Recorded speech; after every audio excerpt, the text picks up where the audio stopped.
I've got to become the expert here or no one's going to come and save me. Yeah. And I think people need to take that upon themselves. And someone's like, oh, maybe I'm working too much. Good. You will need to, but in 3 years' time, you'll be able to step back, get other people involved, and you'll be happier because of it. So with the third book, How to Be Confident, I was like, I actually embarked on half the stuff in the book I didn't know when I started writing, which was fun because one, you get paid a pretty nice advance, but two, I was like going out and finding all these kind of weird things. But the book became more about, I kind of branched it, save you guys reading it. We're all presented with opportunities to take action or not to take action. So even if you sat on the train this morning and there was a beautiful girl opposite you and you felt inclined to maybe say something to her and you never did and she got off and you'll never see her again and you'll think about her in 10 years' time when you're married to someone else, that's on you, because to not do something is still a choice. Our life is made up of all these choices. So the book was to create evidence and kind of situations to get people to do it, because even if you approach that woman and she shut you down or lied about having a boyfriend and gave you a fake number, you can put that to bed. And then I'd bring in there's a psychological tendency called the Zeigarnik effect, where waiters and waitresses, this is where it first was observed. Just quickly on that, you can put that to bed because you pursued the thing, it came to a natural conclusion, and then it's out of your mind. But this is it. So waiters and waitresses will remember what people have ordered up until the point they pay the bill. And when the person pays the bill, it's no longer a loop that needs to remain open. So when the bill's paid, it's taken away from memory. So the Zeigarnik effect is tasks that are unfinished are easier to remember. So students now will study for a bit, shut the book, go do something else, come back and finish their studying. So in psychology, in any realm of life, in fact, if you leave a task unopened, it will just stay in your mind forever. So if you go through life picking a path of inaction and pushing out of opportunities and applying for a job, putting yourself out there, trying to, put together a course or whatever it is, if you keep picking a path of inaction, you need a label to make yourself feel better. And people say, I'm not a confident person, which I think is a fucking cop-out for picking paths of inaction and spending your whole life thinking about all the things you didn't do. Whereas if you were to just do something and it was to fall flat on its face, that closure you would get from paying the bill figuratively would take away so much mental stress from people's minds. If you were to just say to your boss, hey, I actually think I'm kind of undervalued in this department, I'd like a pay rise. If they said, look, we just don't have the resources to do it, or whatever they say, you can go, oh, I'll try again in 3 months. But if that lingering part of your brain just keeps thinking about all the things you're not doing, you need a story to tell yourself, and you go, I'm just not very confident. But there are 16 personality traits, none of them are confident.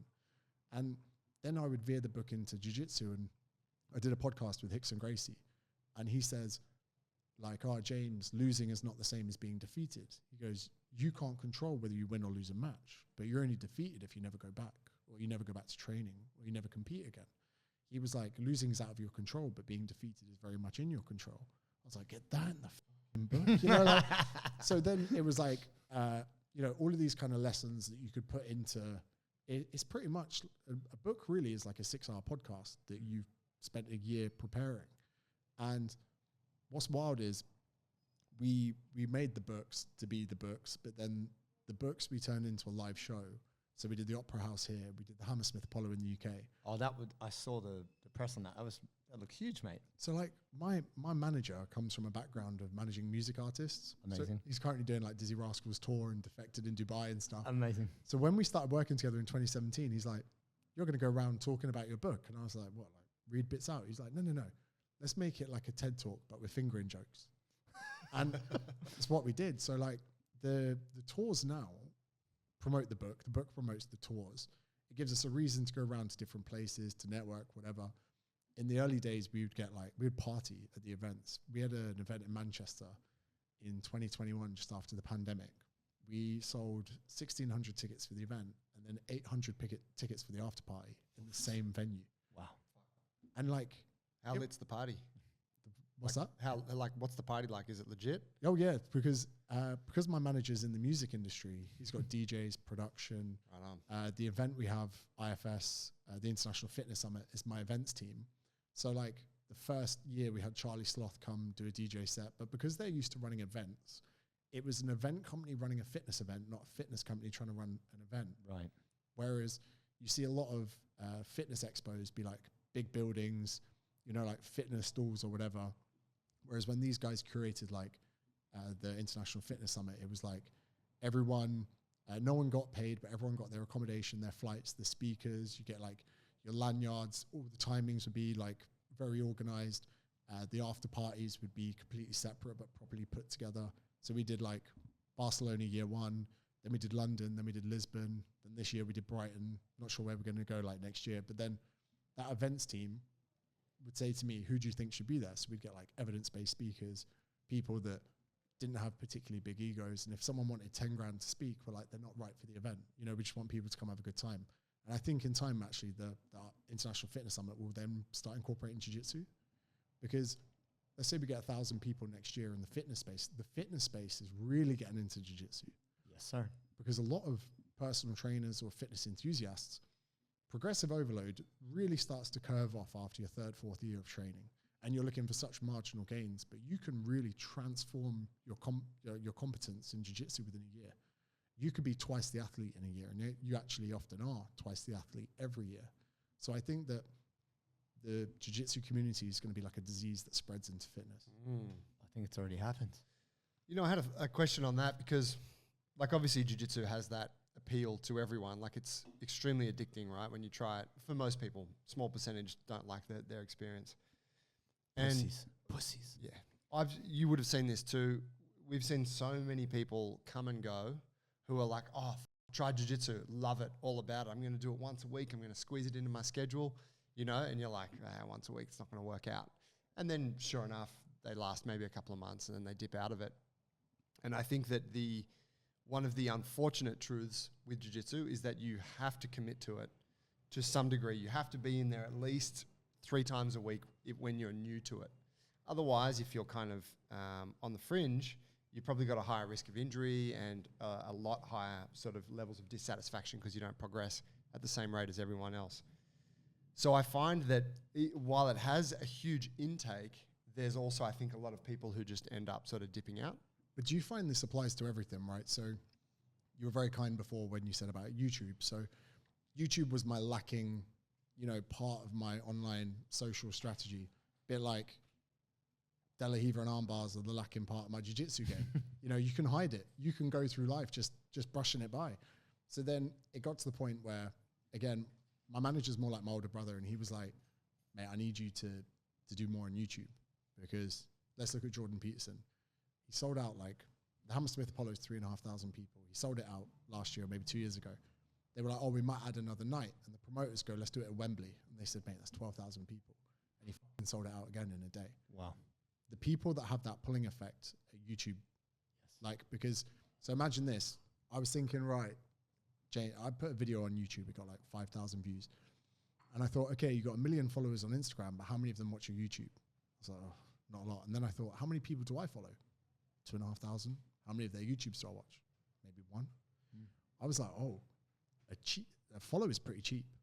So I got into my head. I was like, someone saw you say one funny thing or call someone a cunt and they followed you, and you're using that as an actual, like, legitimate way of, trying to keep score of your ability to, keep people their attention or to get them to buy into your brand. I was like, that's bullshit. I was like, the YouTube subscriber is one of the most like precious thing to people, but also people that are on YouTube are people that want to do well. They want to be informed. They want to, people that watch YouTube, they're like, okay, I'm going to put my phone down and absorb something for 10 minutes. But I had to put the same approach into that. I had to become obsessed with YouTube to the point that I borderline did become obsessed. My manager again was like, mate, you can't neglect all your other socials for 3 months. You got 1 million followers here. You got 1.8 on TikTok. You're not using it. I was like, mate, you want YouTube or not? I had to go full, like, now I could tell you cameras, focal lengths, lighting. I know, like, now in a film that if the light's coming from the side, it's Rembrandt lighting, flat lighting. I know hair lights. I know, like, editing process, J-cuts, like all of these things. And I had to learn that, because if you want to do well on YouTube, you have to become obsessed. And everyone's done the same with YouTube. They post a few videos, they drop off, they go, it's not for me. Same with jiu-jitsu, same with fitness, same with this, same with whatever it is. Like, for some reason, we give this obsession a negative connotation, but actually, if there's not a level of obsession, you can never get good. And now, like, if I don't create creative ideas for my business, that's what puts me in a negative headspace. I start beating myself up. I start really, like, I'll start pacing around the house. I obviously attach to my self-worth a lot to do with my productivity and stuff. But like the people that try YouTube people that try jiu-jitsu a few times and then they do one a week and it never really works out. If they don't change their approach to how they want to be good at things, it will ruin every part of their life. Because if you're going to be a mediocre athlete, you're going to be a mediocre content creator and you're going to be a mediocre business person. Now, although there is like, I think there's like a balanced trifecta between business, body, and relationships, right? Which I think that you can only really allocate 2 at a time. So you can never be in amazing shape. You can never be earning amazing money and be really good with your partner at home. You have to go through little periods of dipping in and out, right? Sure. But when it comes to when you do focus on one part of that trifecta or one part of your life, you do need to go all in. And you might need to be on the mats for 6 days a week. And if you go, oh, I'm going to get injured, well, don't roll as hard. Oh, I might, be too sore. Well, start letting people pass your guard. Get good at defending. Don't dial up your heart rate so high. Stick under 120 beats per minute, But ultimately, there needs to be a level of obsession, a level of all of that within any realm. And maybe I'm doing it wrong, but I think that people should glorify that a bit more. Like we see the white belts that go full time. Yeah. And they get good. Yes. And then the higher belts start getting pissed off. But mate, he's just doing more than you, or she's just doing more than you. Yeah. There's nothing outside of this. It's not genetics. It's work rate. It's how hard you want to work. And like my biggest mistake with YouTube was I thought I could find someone I could hire to help me do it. And then 10 years later, maybe not 10, bit of exaggeration, I do that. I was like, I've got to become the expert here or no one's going to come and save me. Yeah. And I think people need to take that upon themselves. And someone's like, oh, maybe I'm working too much. Good. You will need to, but in 3 years' time, you'll be able to step back, get other people involved, and you'll be happier because of it. Yeah, I think that's a really good point. And I think, at least with something like jiu-jitsu, which is so big, I think that's the hardest thing people don't tell you. It's, you think, oh, how hard can it be, right? You're just rolling around on the floor, and then you try it, and you're like, this thing's infinite.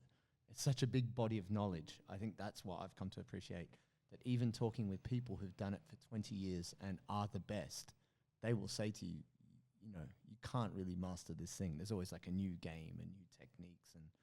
And like you were saying about the health and fitness industry, that you kind of, progressive overload only goes so far. And, but with jiu-jitsu, you put some time in, you're like, I got a lot better here. But still, there's so far to go because the skill acquisition is so big. You are doing jiu-jitsu as well as doing all the things that you do with your career. Do you think that you're taking anything out of your is there lessons in there that make you think more laterally, or is it just when you're doing your work you're thinking about jiu-jitsu, and when you're doing jiu-jitsu you think about your work? Like, how does it work for you? I kind of want to get to a point where I kind of blend them. Even people that I'm helping in the fitness space, I want them to get into it eventually. you're the influence of jiu-jitsu. You're like, just first hits. Just give it a go. It's like giving someone a bit of crack. Yeah. Just try it. First taste is free. But you know what? Like on the show, we talk about how you can get healthy for jiu-jitsu and practices that you want to have as part of your day-to-day so that you can be in the best possible shape to train. And this is whether you're an athlete or just the everyday jiu-jitsu hobbyist. One of those habits is using electrolytes. We've spoken about this on other episodes, and electrolytes, although incredibly simple, are one of the missing links for people when it comes to performance. And the beauty of electrolytes is that they allow us to be hydrated. So we're talking about salt, potassium, and magnesium. Now, today's show is actually brought to you by Sodi, and this is a crew that we've been partnered with now. We are using Sodi on a daily basis, and the beauty of what these guys do, this little Australian company, is that they put in a beautiful mix of salt, potassium, and magnesium, and delicious flavors. You punch it in some water, I throw it into a protein shaker, I put 1 or 2 of these bad boys in there, and I drink it before, during, and after training. I just sip on that thing, and I tell you what, my hydration levels feel better than ever before, and it's delicious. Sometimes I use it first thing in the morning. I even pumped one last night because I felt a little bit parched after dinner. So go check out Sodi, SODII.com.au, and use the code bulletproof15, and you will get 15% off your order. Get hydrated, get Sodi. So when I stopped PTing on the floor and I started working online, actually a lot of my job now is just marketing, which can seem quite shallow. They're like, oh, I used to help people. But what I love is legitimately, like the first time I meet someone, roll in, I might be in another gym or like whatever. Like I actually really enjoy sometimes spending 5 minutes with someone after training, just showing them something. Like, hey mate, like look, there's instructors, but there's one thing that you were doing, I think you could do a bit different. I'm like, hey, drill it on me. And like, fair enough, I could be doing other things, but I actually get mad satisfaction out of sitting with people, going through a few techniques. And then I'm like, mate, this might not even be right, but it's working for me up to a certain level. It might not work on black belts or brown belts, but it might work on a cheeky blue belt or whatever. And I really get the satisfaction out, like, oh, maybe I am a nice guy. Sometimes I feel like I've abandoned all the people face to face because I don't do the sessions anymore. I'm like, what, did you get too good for face to face or something? So there's a part of me that like really enjoys. Maybe you have, James. Maybe. But like, even I don't actually have dreams of like having my own gym or something, but like maybe in a few years' time, as soon as I started in Wollongong, I said, Ryan, if you need me to take any classes, like if you want to palm off anything to me, like I don't want to be paid. I don't want anything for that.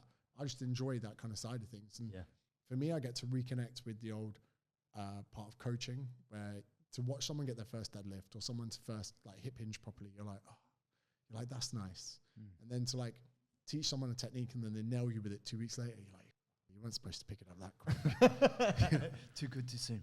So like, I like the way it merges. And even crazily, like, I've only been in Wollongong like 6 months, but I went out for one of the guys like 40th the other week, turned up, had like a non-alcoholic beer. And I was looking around, I was like, never in my wildest dream did I think I'd be out with a bunch of 40-year-olds having a non-alcoholic beer in Wollongong. I was like, I actually only know you guys from the gym, but I spend more time with you than my best friends. Yeah. And it turns into this like real, like not strange, but it's just different. Like your social circles change, everything about it changes. Like it's so weird that you could become best mates with someone who like might be in a similar profession, or they might work in a morgue, or they might be a janitor, or they might be a police officer, or whatever it is. It's so nice to have like all of these different chaotic areas of people's lives just merged together into one mat. And I think like, it's crazy from the outside looking in. Before you take psychedelics, everyone's like, how the fuck can that help you do mental health? And you do it and you're like, oh. And it's the same with jiu-jitsu. People are like, you're just trying to kill each other. You're like, nah, there's something weird and more deep to it than that. It's problem solving. It's camaraderie. It's like community. It's a very interesting status hierarchy.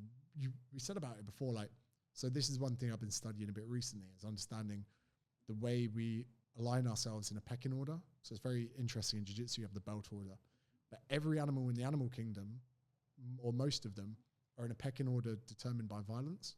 But humans, when they had the ability to talk and showcase their abilities and skills, whether you're a storyteller or a magician or even whatever, back in the day, we then have created these separate games of competency, whether it's jiu-jitsu, the amount of followers you have. Because weirdly, you get people subscribing to you and then other people get giddy about it. Or the fact that when you're a black belt, or even say you're a coral belt, white belts will get giddy around you. We've created these substreams of rules that only really make sense to our kind of groups that we're in.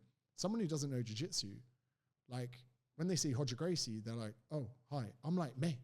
He's an awkward looking fella. I'm like, you don't know who this is? The goat. Yeah. So like, I think it's great that we have these kind of like non-violent status hierarchies that we have that we find important, and we don't care that someone outside, the tradie opposite here doesn't care that you got a brown belt, but to the people in the gym, they do care.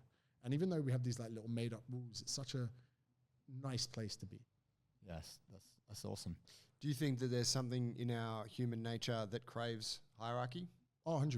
You think about like the military. Yeah. So like anywhere you look, we need people above us, we need people below us. Because even if you think in jiu-jitsu, say you're a blue belt, you want to be spending time getting smashed by purple and browns, but you also need to be spending time making sure that you can use your moves on the white belt. And as the white belt, you don't have many below you. So you've got this weird kind of ranking system where you can learn from those above, but you can also dominate those below. So I think we need that in professional life. You want to go from manager to managing director or whatever it is.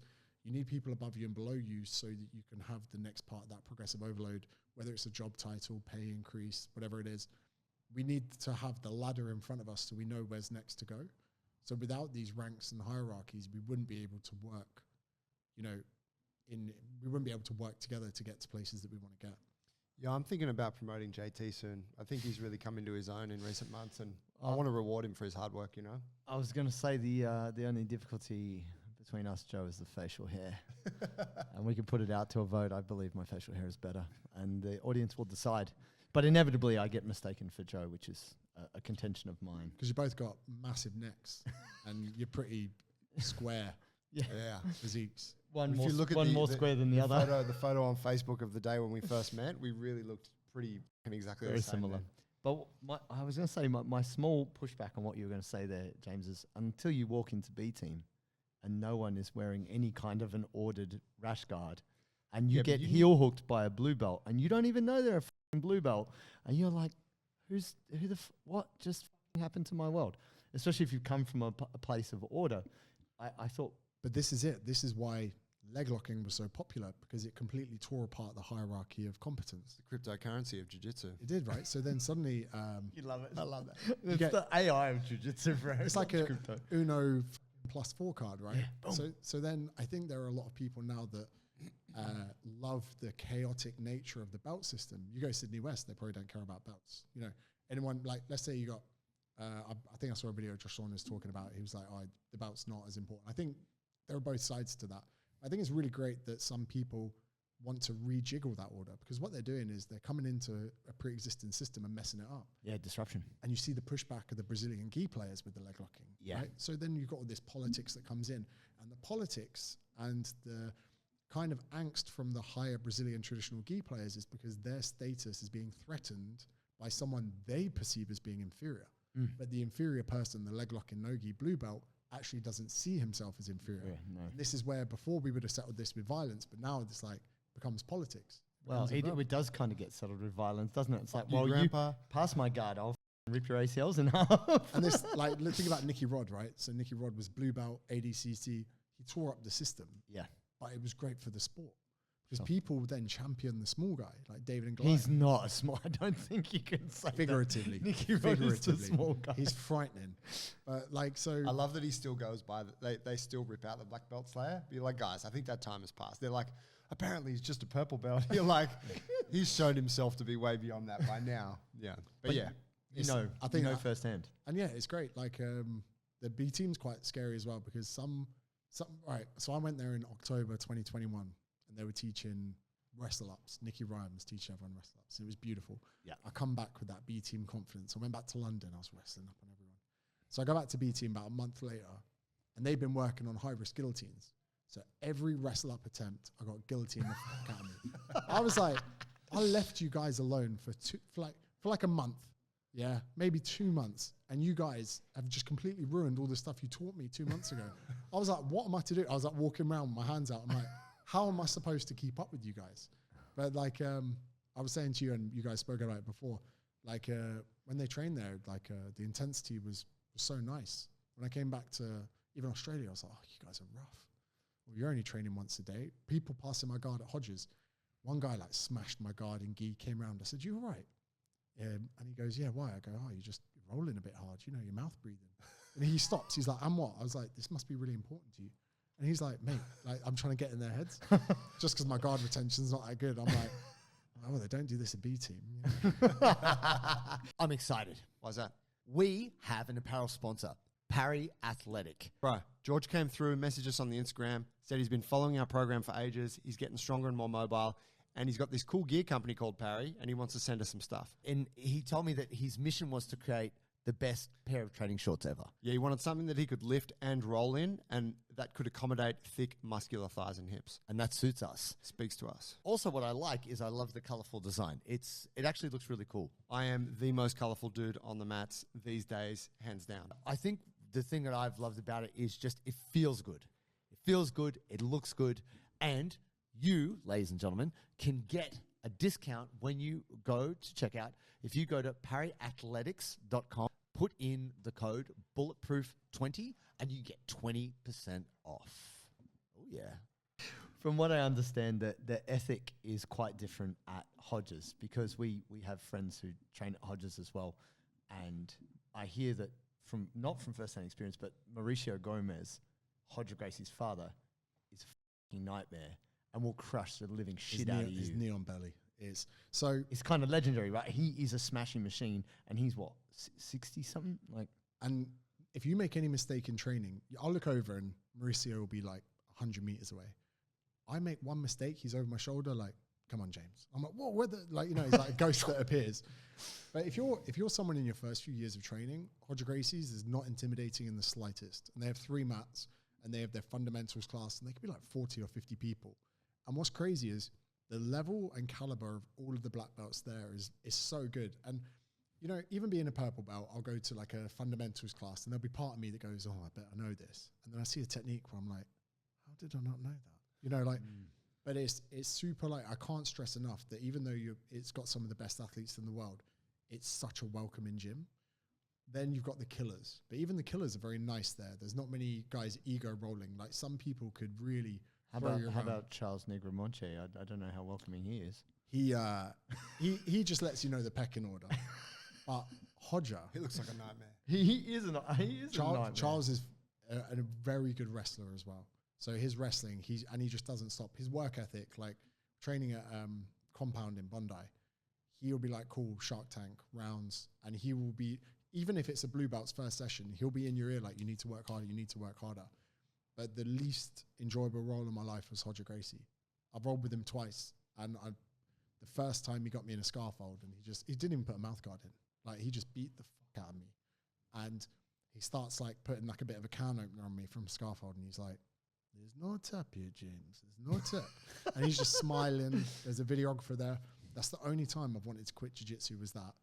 The next day, I walk in, fundamentals class, probably 60 people, and Hodger goes, today we're going to do this position here because James does not know how to escape it. And then I was like, oh, God.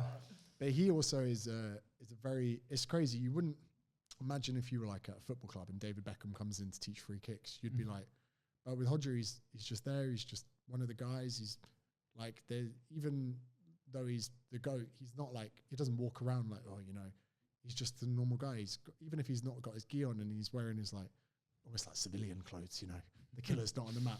If you were like, oh, I need some help with this, him and Mauricio, they operate such a good place there. But have you ever heard of Big Dave? No. Every place has got a Big Dave. We've got one on the South Coast. Sure. And but there's a Big Dave, and he just beats. There's rumors I've heard in the change room. He's one of the only people to tap Hodger, right? Oh. But these could just be rumors. I don't know.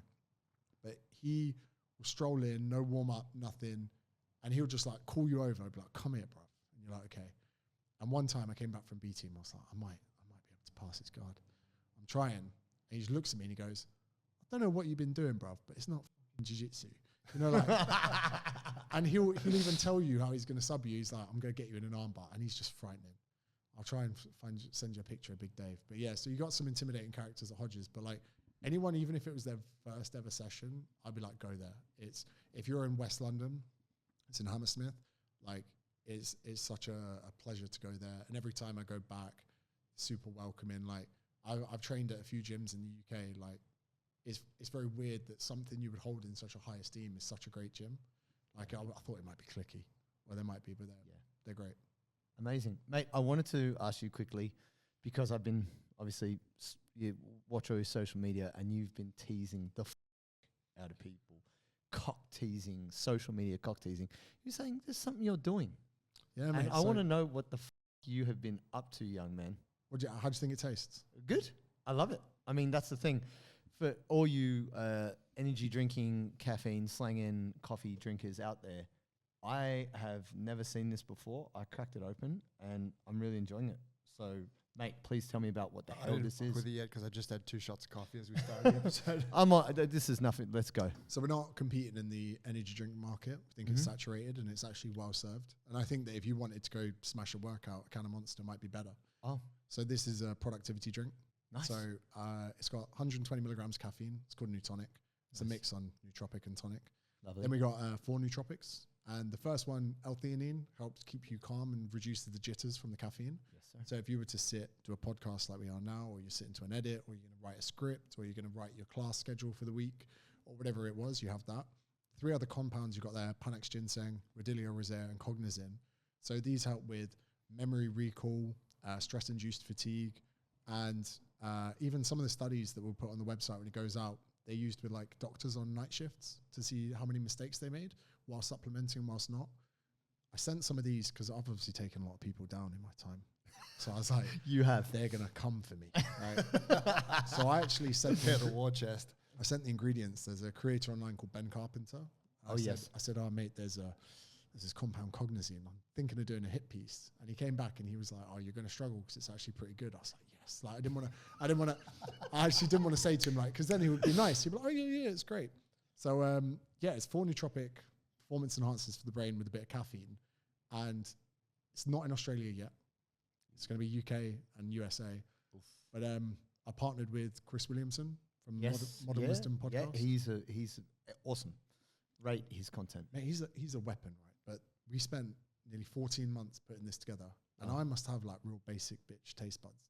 They sent me like 12 different like flavors the first week, and I was like, oh yeah, this is right. And he's like, no way, we cannot put this out. This does not taste good enough. So I've got like this guy's like highest level. It's like he's a sommelier of like different tastes and drinks. It's been a bit of a headache, but yeah. So we're bringing this out, and I want to get it like. So you got a few flavors, mate. This is we're sipping on Orange Sunrise, which is quite nice. It's like not Then we got a citrus flavor. They're both launching tomorrow, so on Friday the 3rd of November, which is what we've been teasing. Amazing. And then like the interesting thing for us is like when you get the ingredients and you can see the can's cool looking. It's got like a nice like matte effect on it. We've wrecked our prices up at the can. It's not really like a profit project. I make more on a book than I would a can. Sure. Make much more on an online digital membership. But for the first time in my life, I'm my demographic because I love this shit. I love priming myself for work. So like in my head, I'm like, okay, I'm training then. I need caffeine an hour before. I love priming myself for situations like the excitement you get from a coffee before a podcast. If someone was like, oh, we're not going to have time to get a coffee, you're like, oh, you fucking ruined my day. Yep. So for me to be able to, I don't like taking pills. I tried Tonka Ali. I lose the cycle of taking the pills, or you're taking supplements, you're trying different nootropics. The pills part of it is very difficult. I even got one of those little pill dispensers that old people have to try and get my daily with the daily kind of and even then I didn't stick to it. So the idea that I could just stock my fridge with this, nail a couple cans before making content, the difference between me being on and being on could over the course of weeks, months and years make a big difference to the output. Amazing. I'm going to fuck with this when we record next week. Yeah, awesome. That's great. No, I mean, mate, I think it's so awesome to see all the different things you do. And I definitely have been, intrigued to see your understanding and love for jiu-jitsu grow. And, wasn't sure from an exterior point of view, but rolling with you now, training with you, I'm like, wow, this guy just loves jiu-jitsu. And that's, to me, that tells a lot about a person. And Joe, I often say to Joe, if someone doesn't do jiu-jitsu, I don't really respect them. So his mum doesn't do jiu-jitsu. Well, no, she's my mother. We've had this chat. Shut up, mate. She gets a green card. Well, no. It's just like there's certain people. I respect everyone, but I'm saying that like having rolled with you and also get your perspective on jiu-jitsu, it's like it's really awesome because it is a humbling experience, and you are someone who could possibly ignore that in your sphere because. Mate, look at your social media. People around you loving you for just being you and calling everyone right? But you've decided to take the harder path, which is rad. It speaks a lot about who you are. So, mate, thank you for coming up here. Please, before we wrap this thing, is there any tasty tidbits you'd like to share? Or is there anything that you'd like to let the people know? How you do something is how you do everything. Now, if you want a black belt or not, irrelevant. If you make the processes and learn the lessons you need to get on the way to getting a black belt, every other area of your life is going to get better. Like the resilience, tenacity, all of these really important lessons. It's actually not about the jiu-jitsu. It's about that approach to everything else. Like, even if you died at a brown belt like Paul Walker, right? Who cares? You're a brown belt.